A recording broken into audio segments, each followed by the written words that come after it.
네, 안녕하세요. 세 번째 시간입니다. 지금 여러분들의 표정을 제가 볼 수가 없는 상황이기 때문에 과연 이 내용들을 잘 이해하고 있는지 전혀 감을 잡을 수 없지만 뭐 할 수 없죠. 저는 갈 길을 가겠습니다. 자, 오늘 세 번째 시간인데 저번 시간까지 우리가 프랑스 혁명과 그다음 나폴레옹 요렇게 두 가지 주제를 공부를 했습니다. 오늘은 이제 나폴레옹 시대를 지나서 이 프랑스 혁명의 이념이 다른 유럽에 어떤 영향을 끼쳤는지, 그래서 유럽의 역사가 어떻게 변화하는지, 그래서 우리가 단순히 이제 프랑스에만 초점을 맞추는 게 아니라 유럽 전체로 이제 관점을 넓혀서 공부를 하도록 하겠습니다. 자, 일단 오늘 배울 내용의 핵심적인 주제는 자유주의와 민족주의입니다. 벌써 말만 들어도 어렵죠. 되게 어려운 용어고, 그래서 우리가 이걸 가지고 되게 깊게 이야기하기는 쉽지 않을 것 같고, 좀 단순화해서 여러분들이 이해할 수 있을 정도로만 제가 말씀을 드리겠습니다. 일단 자유주의라는 거는, 자유라는 말이 가지고 있는 어떤 의미가 되게 넓잖아요. 여기서는 여러분들이 정치적 자유 정도로 이해하시면 될 것 같아요. 그러니까 우리가 프랑스 혁명 공부할 때 처음에 이 프랑스 혁명 시작이 뭐였습니까? 우리가 그 구제도의 모순 속에서 제3신분이 자신의 어떤 정치적 목소리를 내기가 힘든 이런 상황에서 결국 혁명을 통해서 이 시민계층의 정치적인 참여도가 높아졌던, 그러면서 이제 민중들의 의견도 이제 많이 반영이 되고 그런 상황을 의미하거든요. 그래서 이런 정치적 자유라는 개념이 이제 프랑스뿐만 아니라 다른 지역까지도 퍼지면서 이제 변화가 나타난다, 이렇게 이해하시면 될 것 같고요. 그다음 민족주의라는 거는 이것도 매우 어려운 소재인데, 간단히만 말씀드리면은 이제 민족을 단위로 한 좀 통일된 국가가 등장하는 상황이 나타납니다. 그래서 우리가 대표적으로 이탈리아와 독일의 사례를 이제 공부를 하시게 될 텐데, 요 민족주의에 대한 이야기는 나중에 학교에 가게 되면은 제가 조금 더 자세히 부연 설명을 해 드리겠습니다. 일단 여기서는 그런 정도로만 알고 시작하시면 될 것 같습니다. 자, 그럼 서론이 좀 길었는데 수업을 이제 본격적으로 들어가겠습니다. 자, 그럼 이제 136쪽으로 가시면은 빈체제의 성립이라는 제목이 나옵니다. 그리고 그 바로 옆에 인물이 하나 나오는데 바로 이제 메테르니히라는 인물입니다. 이름을 기억하시고요. 이 오스트리아의 재상인데, 이 오스트리아가 이제 나폴레옹 시대 이후에 유럽을 주도하게 됩니다. 그래서 이 메테르니히가 중심이 돼가지고 수도 빈에서 회의를 개최합니다. 그걸 우리가 이제 빈회의라고 하는데, 이 빈회의에서의 목적은 하나예요. 나폴레옹 같은 놈이 또 나오면 안 된다. 그래서 우리 유럽의 시계를 다시 프랑스 혁명 이전으로 되돌리자. 요게 이 빈회의의 어떻게 보면은 컨셉이었다라고 보시면 돼요. 그래서 그 과정에서 나폴레옹이 어떻게 보면은 좀 바꿔놨던 여러 국경들, 그걸 다시 이제 되돌리면서 나라들 간의 어떤 영토 분쟁도 좀 생기고, 그러면서 이제 회의가 또 길어지기도 합니다. 그래서 이제 교과서 아래쪽에 보면 이런 그림이 나오는데, 이건 당시 빈에 모여서 회의한답시고 계속 이제 회의는 지지부진하고 맨날 이제 밤마다 지들끼리 파티만 했다. 그래가지고 이제 이 빈 회의를 좀 풍자하는 그런 그림이에요. 근데 어쨌든 이제 회의가 좀 길었지만 종료가 되고, 그때부터 성립된 체제를 우리가 빈 체제라고 합니다.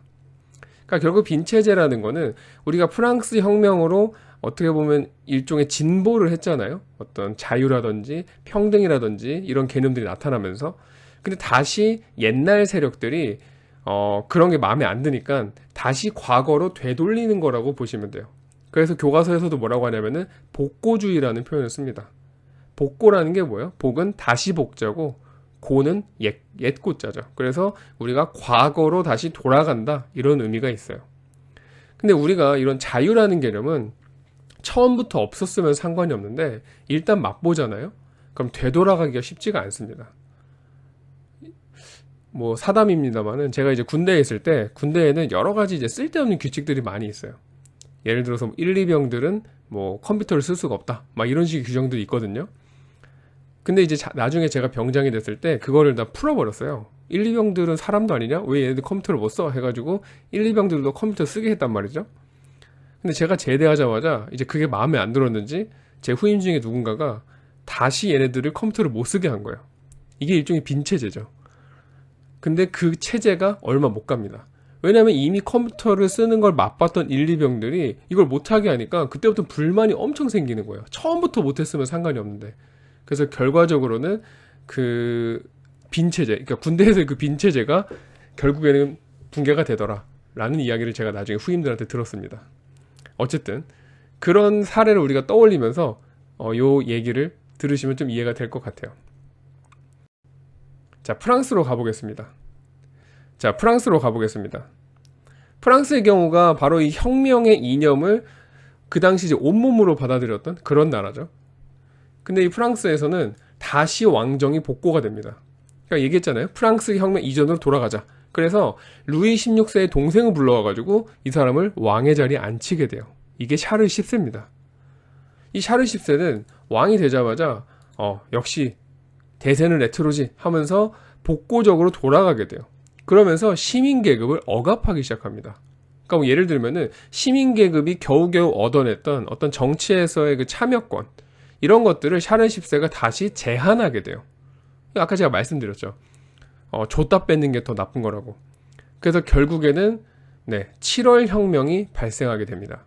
이 시민들이 우리가 가지고 있던 쟁취했던 자유를 감히 다시 억압해? 이러면서 들고 일어나게 됐고, 이 샤를 10세는 자기 형이 어떻게 죽었는지 알잖아요. 당연히 이제 PTSD가 올 거란 말이죠. 그래서 그 트라우마 때문에 안 되겠다 해가지고 어떻게 합니까?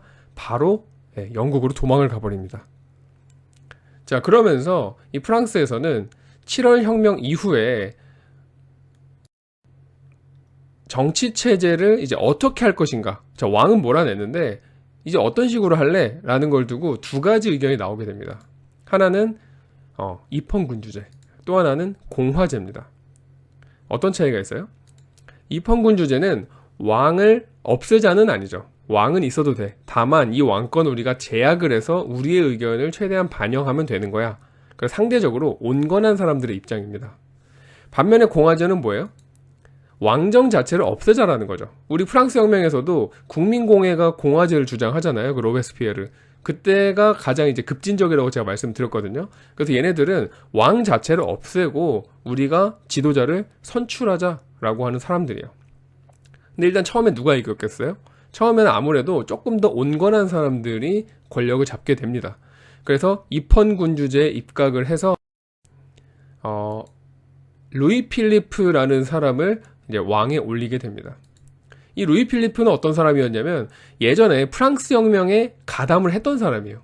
그러니까 이 사람은 지금 왕이 됐지만 과거에는 나름 이 자유와 평등이라는 가치를 두고 함께 싸웠던 사람이기 때문에 이 공화제를 주장했던 사람들 입장에서도 뭐 루이 필리프 정도면은 뭐 괜찮지 않을까? 또 이런 생각을 했다고 해요. 그래서 결국 이 루이 필리프가 왕이 되는데, 자, 근데 문제는 이 루이 필리프도 별반 다르지 않았다는 거예요. 당시에 이제 이 루이 필리프를 풍자하는 그림인데, 자, 요렇게 됩니다. 무슨 의미예요? 민중들과 노동자로부터 세금을 착취해가지고 루이 필리프가 지금 막 꾸역꾸역 그걸 먹고 있죠. 그러면서 뒤로 나오는 건 뭐예요? 이 부르주아 계층의 어떤 정치적인 권한을 지켜주는 문서들이 막 나오는 겁니다. 그러니까 결국 루이 필리프가 자유를 확대한다는 식으로 말은 하지만 이건 뭐예요? 결국 부유한 시민들에게만 어떻게 보면 자유를 허락해주고 일반 가난한 시민이라든지 노동자들에게는 그런 권한을 주지 않았던 거예요. 그러니까 당연히 노동자들이 어떤 생각이 들겠어요? 이거 아니다. 혁명을 일으킵니다. 그들은 가난한 사람에게는 왜 선거권을 주지 않느냐, 노동자들에게도 선거권을 달라라는 모토를 내걸면서 결국 혁명을 일으키는데 요거를 2월 혁명이라고 합니다. 정확히 7월 혁명이 일어난 지 18년 뒤에 발생을 하게 돼요. 그래서 이 2월 혁명의 발발로 인해서 결국 루이 필리프는 물러나게 되고 결국 공화정이 수립이 되게 됩니다.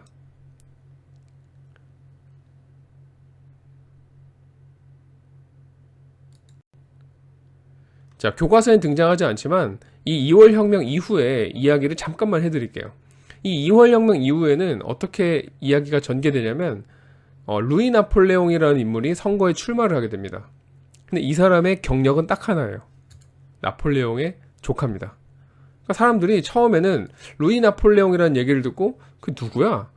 누군데? 그러니까 전혀 아는 사람이 아니었던 거예요. 근데 나폴레옹 조카래. 그러니까 뭐야? 나폴레옹? 야, 그러면 무조건 통과지. 프리패스 해가지고 이 나폴레옹이 74.2%라는 압도적인 득표로 통영에 당선이 되게 됩니다. 그렇게 지도자가 돼요. 그리고 또 나중에는 결국 자기 삼촌이 그랬던 것처럼 또 황제에 즉위하게 되는데 그때도 역시 찬성표가 99%가 나와요. 그러니까 나폴레옹이라는 이름이 주는 후광 효과가 어마어마했던 거죠. 근데 슬프게도 이 루이 나폴레옹은 너무 정치를 못해가지고 나중에 욕을 엄청 먹게 됩니다. 자, 어쨌든 돌아와서 자, 그럼 이런 프랑스에서 일어난 7월 혁명과 2월 혁명이 어떤 영향을 주었느냐? 자, 지도를 보시게 되면은 이 프랑스의 어떤 혁명 정신은 또 전 유럽에 전파가 됩니다. 그래서 지도에 보시면은 벨기에가 독립을 하고요. 그 다음에 그리스가 독립을 하고요. 또 영국에서는 선거법 개정 운동이 펼쳐지게 돼요. 그 다음에 우리가 뭐 자세하게 배우진 않지만 뭐 프로이센이라든지 오스트리아 이런 데에서도 혁명이 일어납니다. 그러니까 이거는 결국 뭘 의미하냐면은 프랑스 혁명 이전으로 되돌아가려고 했던 이 메테르니히의 빈체제, 이 빈체제가 완전히 흔들려서 무너지고 있다라는 걸 의미해요. 그래서 결국에는 복고주의를 주장했던 이 메테르니히는 추방당하게 됩니다. 그러면서 우리가 아까 배웠던 이 빈체제, 옛날로 돌아가자, 이런 체제 완전히 붕괴가 되게 됩니다. 어렵지 않죠? 자, 프랑스 혁명의 자, 어렵지 않죠? 여기까지가 이제 프랑스의 이야기입니다. 그래서 7월 혁명, 2월 혁명 왜 일어났고 그 순서 잘 기억을 하시기 바랍니다. 참고로 우리가 그 레미제라블에 나오는 그 후반부에 전투씬들 있잖아요.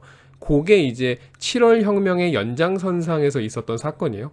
1830년대 중반에 있었던 사건이고 그런 느낌으로 이 7월 혁명과 2월 혁명이 일어났다라고 보시면 돼요.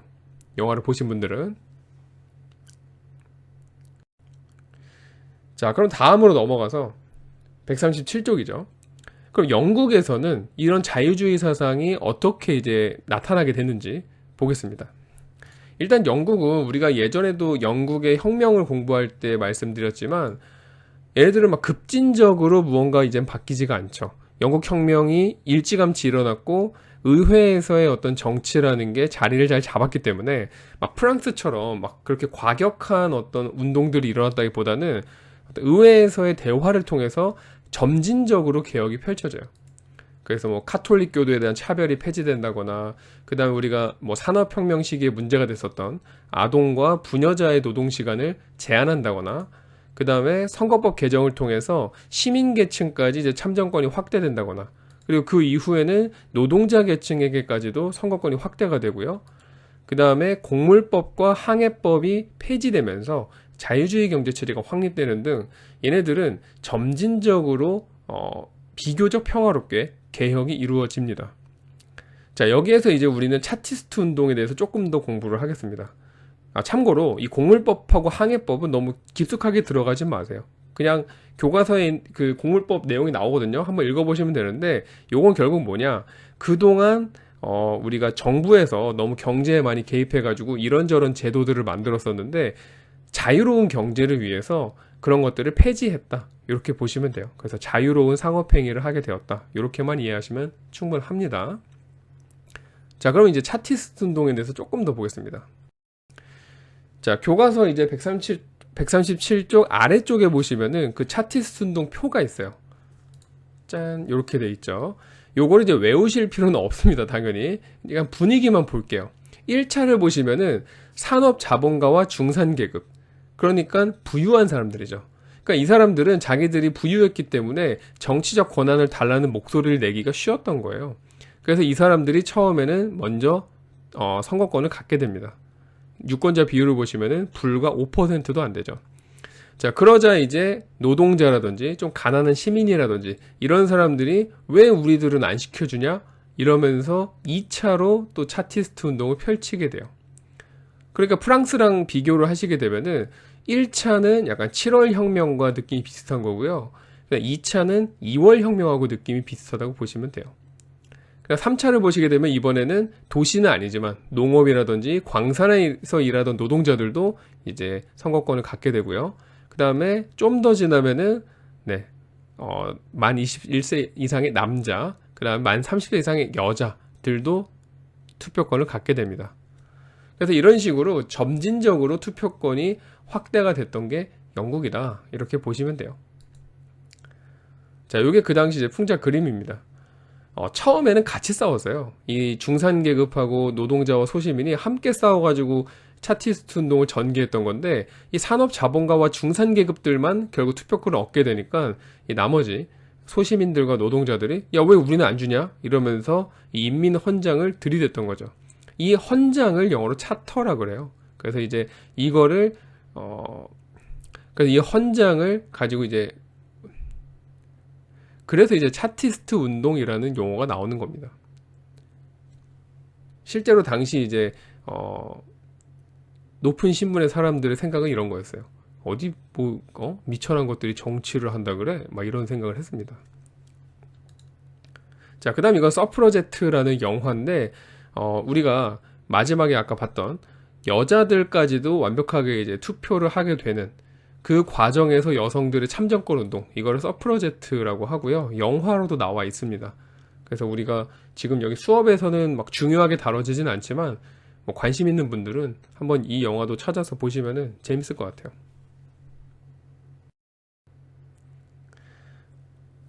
자, 그 다음에 우리는 이제 민족주의에 대해서 한번 보도록 하겠습니다. 아까도 제가 말씀드렸듯이 이 민족주의라는 거는 민족을 단위로 한 정치체제, 국가를 만들자라는 이야기예요. 그러니까 이게 무슨 얘기냐면은 유럽은 기본적으로 여러 도시 국가들로 쪼개져 있습니다. 그래서 하나의 큰 덩어리로서의 정치체제가 아니에요. 근데 그러다 보니까 어떤 프랑스 같이 이미 강력하게 국가라는 개념을 가지고 있는 애들한테는 속수무책으로 당할 수밖에 없었다는 거예요. 그러니까 우리가 지금 생각해 보면은 어떻게 나폴레옹 혼자서 전 유럽을 제패했을까? 말이 되냐? 이런 생각이 들겠지만 그만큼 프랑스는 자기들끼리 어떤 국가라는 그런 결속력이 되게 강했어요. 다른 나라에 비해서. 그래서 얘네들이 침략을 해왔을 때 이미 막 뿔뿔이 산발적으로 흩어져 있던 다른 유럽의 국가들은 저항하기가 쉽지가 않았던 겁니다. 근데 어쨌든 이런 나폴레옹 전쟁을 겪는 과정에서 이 침략을 당했던 그 국가의 사람들이 뭔가 우리라는 결속력이 되게 강해진 거죠. 야, 우리가 저 나폴레옹에 대항해서 우리 지켜야 돼, 이런 결속력이 강해진다는 거예요. 우리가 원래 외부의 침입이 있을 때 내부의 결속력이 강해지잖아요. 그런 거라고 보시면 돼요. 그러면서 그런 이념을 바탕으로 우리도 하나의 커다란 정치체제, 하나의 국가를 만들자라는 운동이 민족주의입니다. 그러니까 오늘 배울 내용에 한정해서 제가 말씀드리는 거예요. 더 자세한 얘기는 학교 가서 해드릴게요. 자, 그 사례로 첫 번째 이탈리아를 보겠습니다. 자, 보통 이탈리아의 이 통일을 말하면은 이 네 사람이 보통 이제 이 네 사람이 이제 가장 중요한 인물로 꼽힙니다. 근데 우리가 오늘은 이 네 사람을 다 공부하지 않고 이 가리발디와 카보우르 정도만 공부하도록 하겠습니다. 자, 당시 이탈리아 지도예요.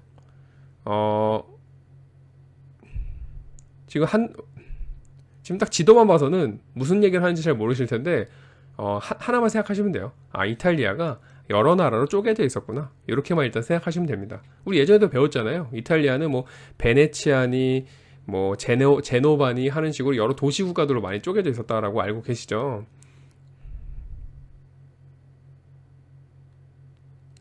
근데 이 이탈리아는 북부 쪽은 거의 오스트리아한테 점령을 당하고 있었어요.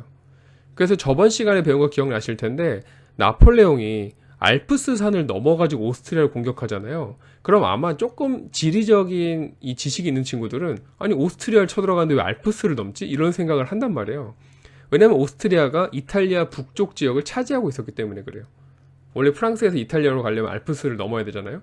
그래서 이탈리아 입장에서는 오스트리아를 쫓아내면서 요 이탈리아 반도 안에서 나머지 국가들을 어떻게 통일을 하느냐, 요게 하나의 과제였던 거예요. 자, 그랬을 때 중심 국가는 사르데냐 왕국입니다. 그리고 이 사르데냐 왕국의 재상이 카보우르라는 인물이었어요. 이 카보우르는 이탈리아의 통일을 위해서는 어느 정도 희생을 감수해야 된다고 생각을 했습니다. 그래서 지도에 보시는 대로 이 사보이와 니스라는 지역을 프랑스한테 줘버려요. 그 대신에 프랑스의 도움을 받아가지고 오스트리아를 쫓아내고 이 중북부 지역, 오스트리아에게 간섭을 받고 있었던 이 중북부 지역을 차지하게 됩니다. 이 사르디니아 왕국이. 그래서 지금도 이 사보이하고 니스는 프랑스의 영토로 소속이 돼 있어요. 자, 그랬을 때 또 한 명의 인물이 있죠. 가리발디. 이 가리발디는 이 사람의 이제 모습에서도 알 수 있겠지만 빨간 셔츠를 입고서 활동한 걸로 되게 유명합니다. 그래서 붉은 셔츠단이라 그래서 자기가 가리발디를 따르는 사람들은 전부 다 이런 붉은 셔츠를 입고 활동을 했어요.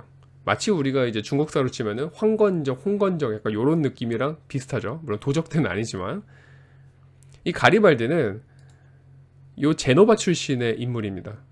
정확히 말하면 이제 니스 지역을 자기의 고향으로, 정확히 말하면 이제 니스가 고향인 인물이에요.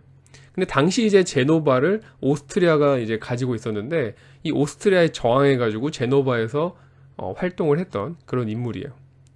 근데 이 사람이 이제 제노바에서 어느 정도 활약을 한 다음에 어디로 가게 되냐면은 시칠리아로 가게 됩니다. 당시 시칠리아에는 양시칠리아 왕국이라는 게 있어요.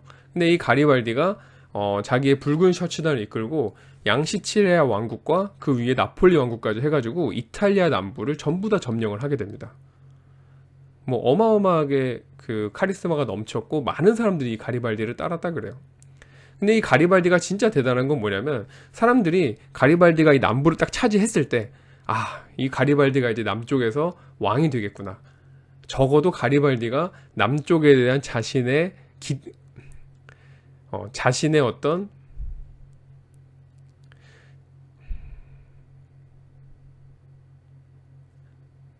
자신의 어떤 권력을 주장하겠구나. 막 이렇게 사람들이 예상을 했어요. 근데 가리발디가 딱 어떻게 했냐면은 나는 이탈리아가 통일되는 데만 관심이 있다.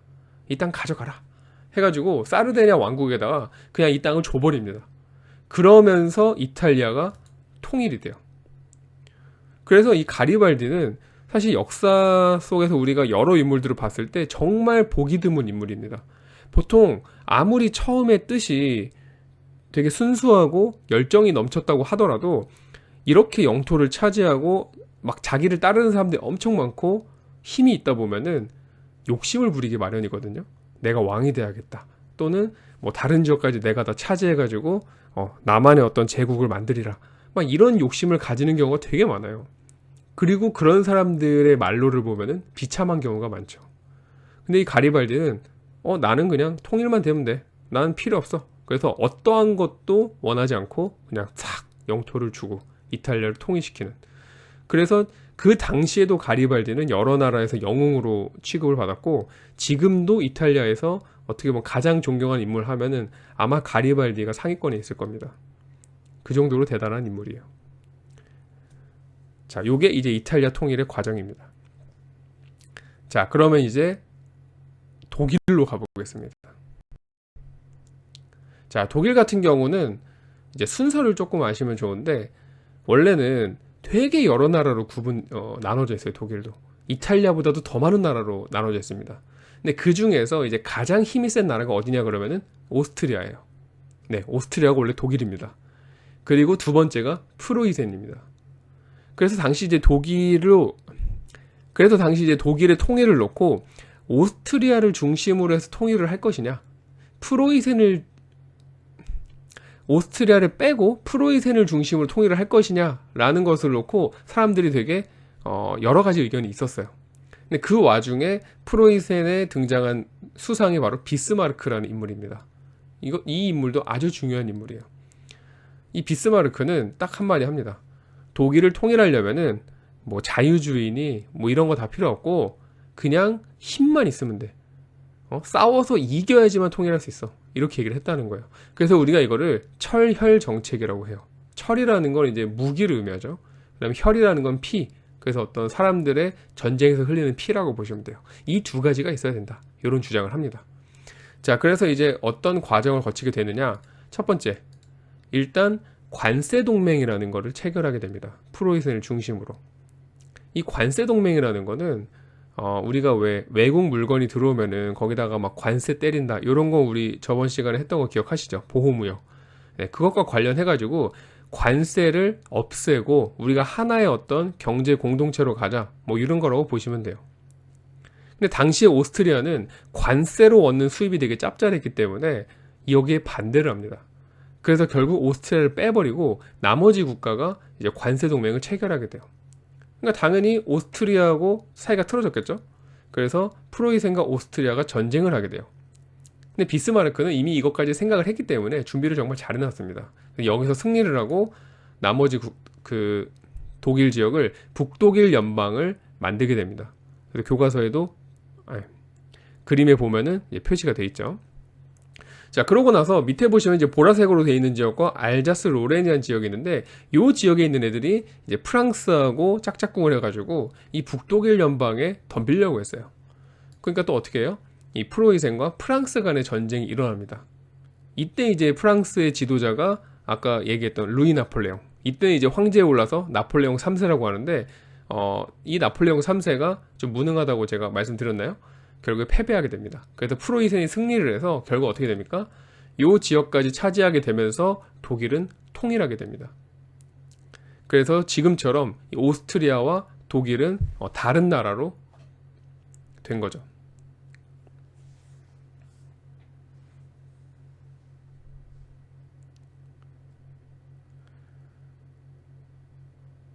자, 그래서 여기까지 해서 우리가 민족주의 확산까지 봤습니다.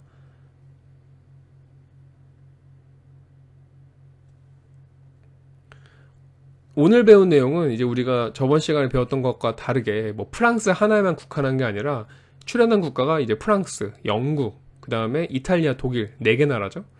그래서 좀 공부하실 때 잘 구분해가지고 어떤 나라가 어떤 과정으로 통일을 했고 개혁을 했는지 잘 구분하셔서 기억을 하시고요. 그 다음에 인물들, 뭐 메테르니히, 그 다음에 비스마르크, 그리고 아까 뭐 가리발디, 카보우르 이런 사람들도 꼭 기억을 같이 해주시기 바랍니다.